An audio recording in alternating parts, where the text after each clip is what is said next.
Good morning, brothers and sisters. I'd like to sing a hymn with you. It's in Songs of Love 2, Song 73, Wing to the Air. I think the labor will come to an end one day, for the Lord promised He would come back to take us. The situation in the world, the prophecies in the Bible tells us that one day of His coming is near. The dawn is coming, even though there are battles every day. But this hope is in our hearts to be our greatest motivation. And He will come to reward us. The labor of the Lord is not in vain. Let every one of us march on our journey ahead to welcome the Lord's coming. Let us wait for this day with the exceeding joy, excitement, and hope. Shall we sing this hymn? Though the morning star has not appeared, the world signs Bible prophecies make it clear the dawn is near. Let me fight battles daily. In my heart is the hope of glory. Be steadfast till the task achieved. Today and tomorrow march on still, for the toil in God is not in vain. Be faithful till death the crown to gain. When the last trumpets we hear that day, lift our eyes and see His glorious face. Endless tribulation, our body will be changed. We'll exult and glory, we'll be filled with overwhelming joy, winging to the air with all the saints. Oh, what a glorious moment! I long to meet the Lord in the clouds. I hope you have time to quiet yourself and respond to Him, or you can sing another hymn to worship the Lord. Let's have some time to be with Him face to face. You can stop the recording and we'll read the Bible when you're done. May the Lord bless you. Brothers and sisters, we'll read 2 Samuel chapter 15, verse 1 to verse 37. After this, Absalom prepared a chariot and horses for himself, and 50 men to run before him. Absalom rose up early and stood beside the way of the gate.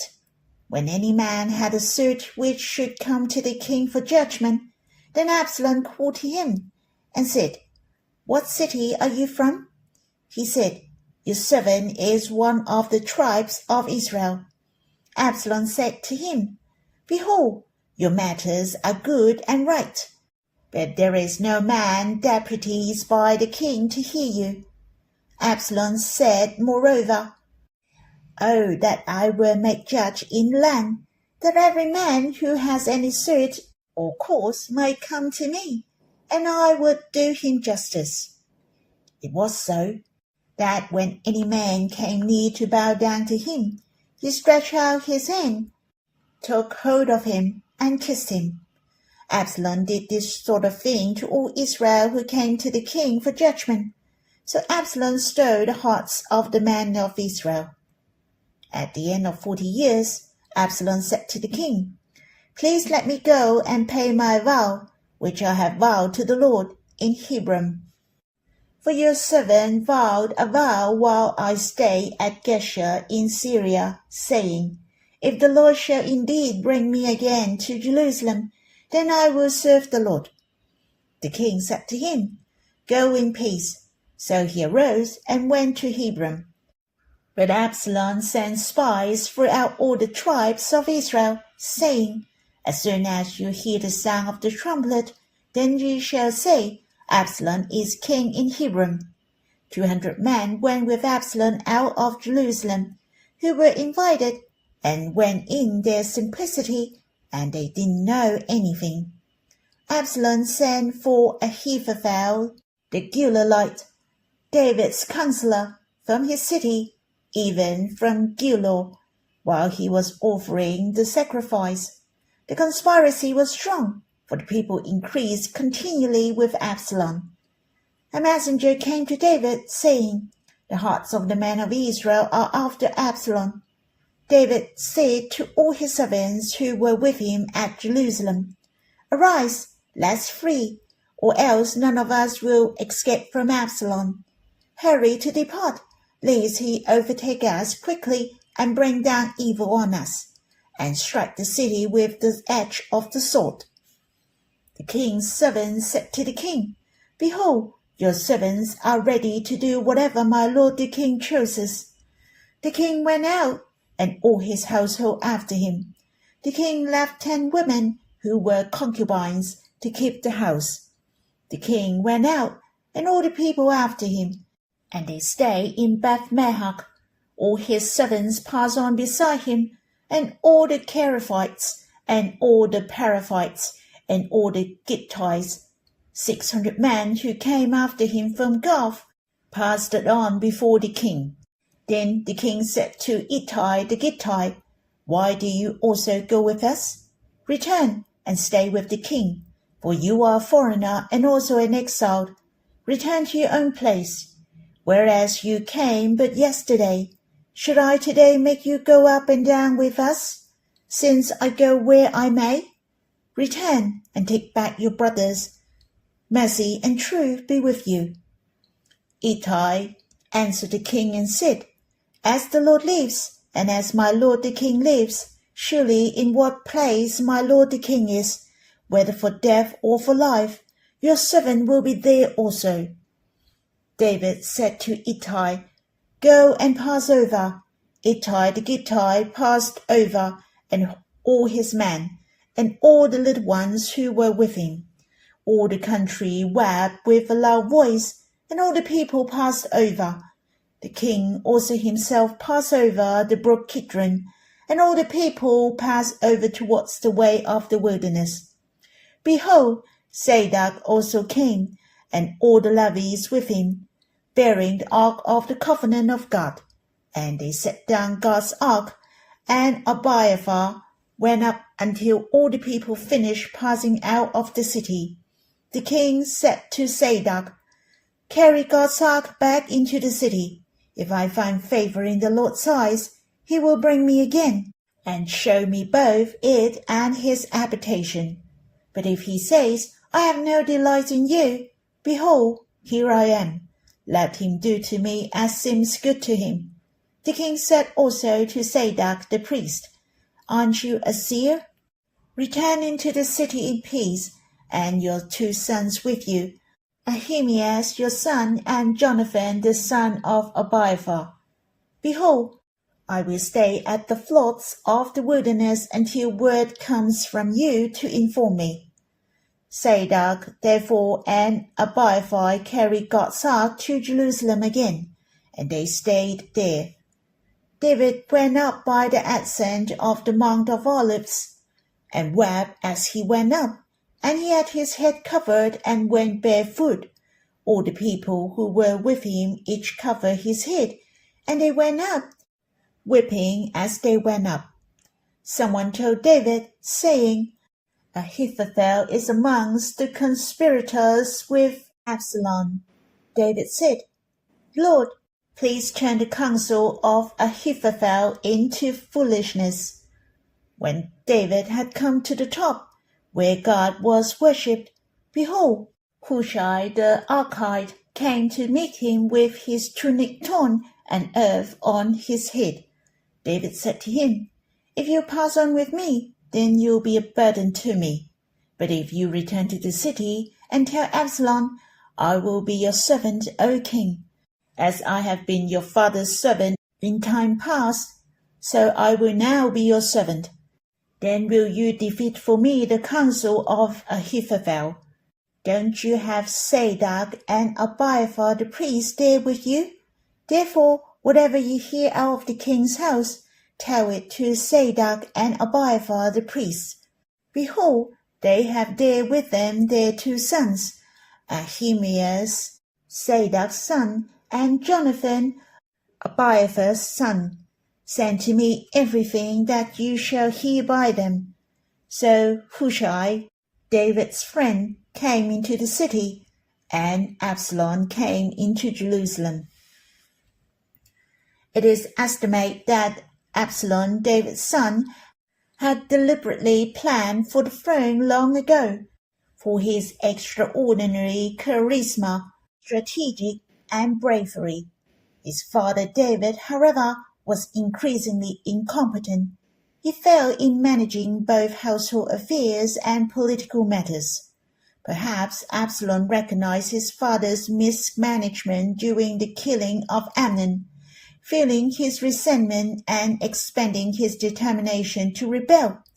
In chapter 15, he felt it was the time. Thus, he took action and gradually moved toward his goal of seizing the throne. Verse 1 to verse 6 in this chapter describe how Absalom secretly stirred the hearts of the men of Israel. Secretly sanctifies, he operates sneakily, keeping David unaware. Absalom got himself a chariot and horses, and 50 men to run before him. Definitely, it was stylish, projecting the manner and demeanor of a king. Gradually, the Israelites came to accept Absalom as David's successor, the chosen one for kingship. He also took advantage of David's lack of popular support, pretend to be approachable to the people, and show genuine concern for their welfare. This made the people feel Absalom did a better job than David. David ignored their suffering, while Absalom was very understanding of their needs. This was a tactic. In fact, Absalom was skillful in strategy.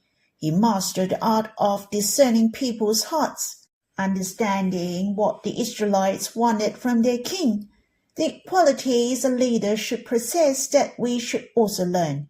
It's not fake, but embodying the qualities of a God's servant sincerely. Verse 2 mentions Absalom rose up early, so he was diligent. Moreover, he listened to judgments and cared about the needs of the people. He inquired about what city he was from and responded to their words, showing compassion and sympathy. So Absalom said, "Behold, your matters are good and right." He also expressed his observations about the issues of the kingdom. He lamented that there was no man destined by the king to hear them. In other words, things were indeed unsatisfactory, but he had solutions for improvement. He hoped to be judged in the land, that every man with a dispute might come to him. He was willing to handle such matters and would give them justice. What struck me most was the humility he showed. He did not seek the throne. He first declared his desire to be a judge in the land, not the king. When people came near to pay homage to him, he would take hold of them. They showed his humility, as he was only a God's servant. He would kiss them, being friendly and without giving himself airs. He was approachable and kind. I thought if he truly lived this way, he would be far more suitable to be king than David. But sadly, none of these came from his heart. He wasn't sincere at all. He merely hoped to win the people's hearts so he could seize David's throne. Applying this to ourselves as servants of God, we should possess the character traits mentioned above. We shall fear God sincerely and care for others. Truly, love God sincerely and love those around us. Verse 1 to verse 6 already reveal the will of the people. Verse 7 to verse 12 describe Absalom's efforts over 4 years. Finally, he found it was the right time. As he executed the second phase of his plan, he asked his father David to let him go to Hebron, claiming it was to pay a vow. In fact, he wanted to rebel. One thing I think Absalom did wrong was he made use of the name of the Lord, claiming he was paying a vow to the Lord, and saying he had made a vow that if the Lord would indeed bring him back to Jerusalem, then he would serve the Lord. All were big talk. However, he managed to deceive David. As you can see, David was no longer as wise as before. Perhaps he was not as close to God as before, or the acting of Absalom was simply too convincing. David was completely unaware, even blessed him to go in peace. I believe when Absalom heard David say this, he must have giggled at the back. He knew he would succeed this time because he had already traveled throughout all the tribes of Israel, pursuing them to support him as king in Hebron. The sound of the trumpet was the sign. As soon as they heard the sound of the trumpet, then they would say, Absalom is king at Hebron. Before the trumpet was sounded, he had invited 200 men from Jerusalem to go with him, all who were invited in their simplicity and knew nothing. In other words, he used these 200 innocent men as a cover, making it clear that since so many innocent people follow Absalom, he must be honest and trustworthy. Absalom did not seize the throne through bloody violence. It gave the impression of a peaceful transition, a smooth transfer of power and the support of the people. The most ironic thing was that Hebron was where David first became king, where he ruled the tribe of Judah for 7.5 years, without any bloodshed or violence. It was the will of the people. The people support David as king. I guess Absalom weighed these factors that he chose Hebron as the base of his rebellion. Looking at the whole process, you cannot help but admire Absalom's wisdom, patience, and meticulous planning. Of course, his acting skills were also remarkable. Yet, I also think that how Absalom gained the country and the throne wouldn't last long. His servants would never be loyal to him, and people would eventually see his true colors. He was unworthy to be king of Israel. However, our Lord Jesus Christ is different. How precious is that the Bible says, worthy is the Lamb. He is worthy to reign. Do you remember what Revelation to John chapter 5 verse 12 says? It says, saying with a loud voice, worthy is the Lamb who has been killed to receive the power, wealth, wisdom, strength, honor, glory, and blessing. The Lord is worthy to be King of the universe. He is worthy for us to cast our crowns before his throne, worthy for our worship. He deserves the hearts of every one of us. Next, from verse 13 to verse 18, David woke up to reality and realized his throne was on the rocks. Therefore, he could not stay but had to flee. Otherwise, he might not only lose his life but also endanger those loyal to him in the city of David. So David departed Jerusalem with his servants and followers. In fact, David's departure was hasty and chaotic. I believe David knew very well what kind of person Absalom was.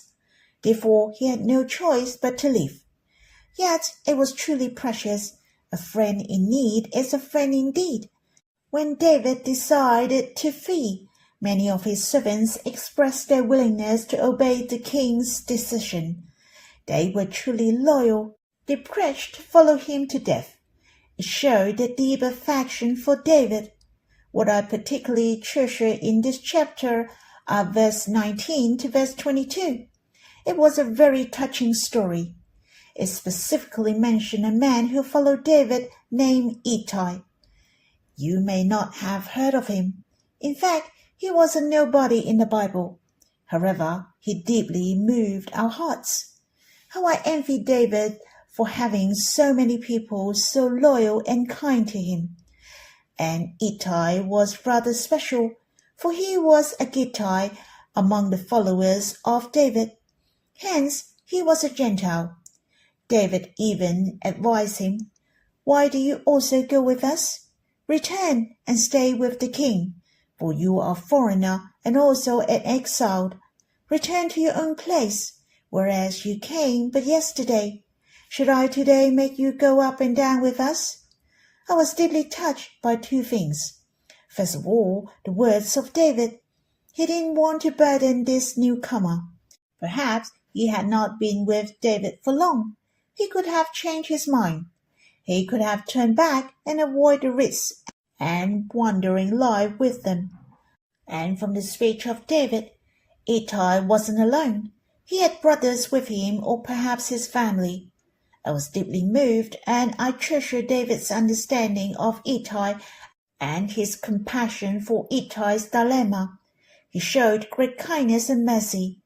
He would never have blamed Ittai for seeking refuge with a new king or returning to his own homeland.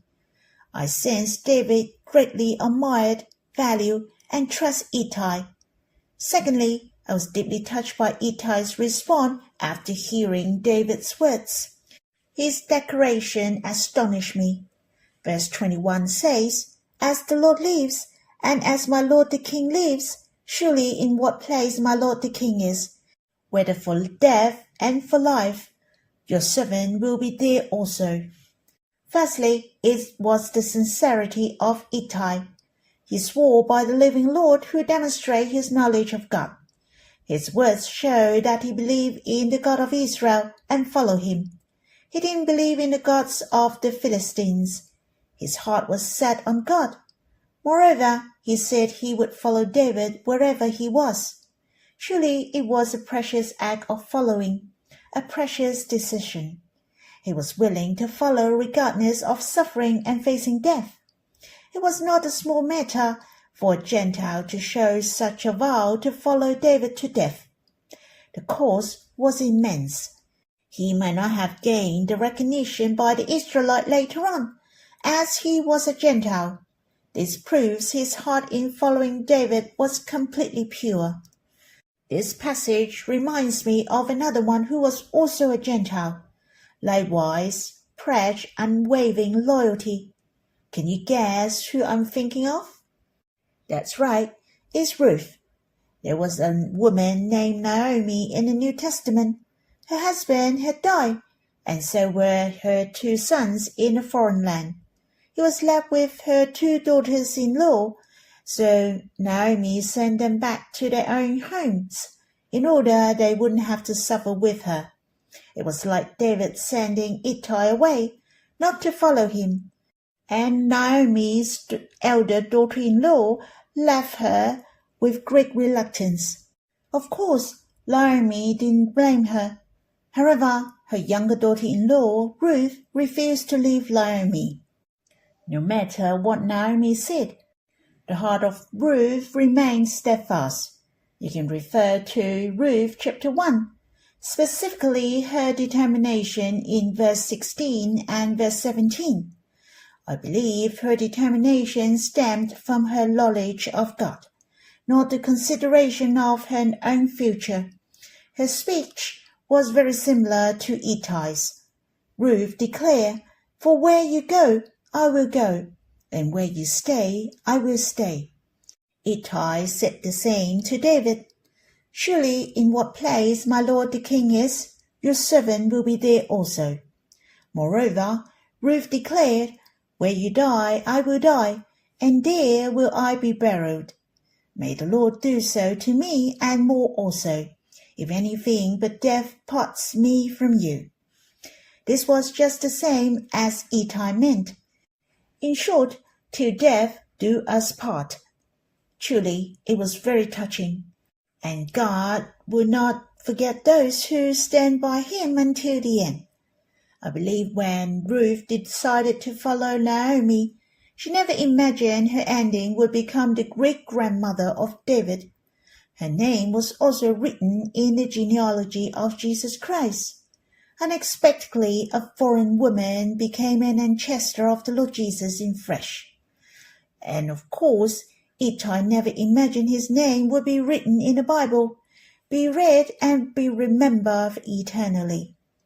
You see how good God is? Whoever loves God is known by God, and whoever honors God is honored by God. We love God and we follow God not for any reward and not to seek admiration. It is pure love that leads us to follow, just like Ruth and Ittai. But God remembers and rewards those who love Him, bestowing His blessings upon them. Brothers and sisters, may we never turn back. Let us follow the Lord to the end through life or death, misfortune or fortune. Where the Lord is, there we will be. Wherever His will is, we will follow. May the Lord fulfill our desires. That's all for my sharing. It's the most crucial and precious moment for you to draw near the Lord alone and be face to face with Him. May the Lord bless you.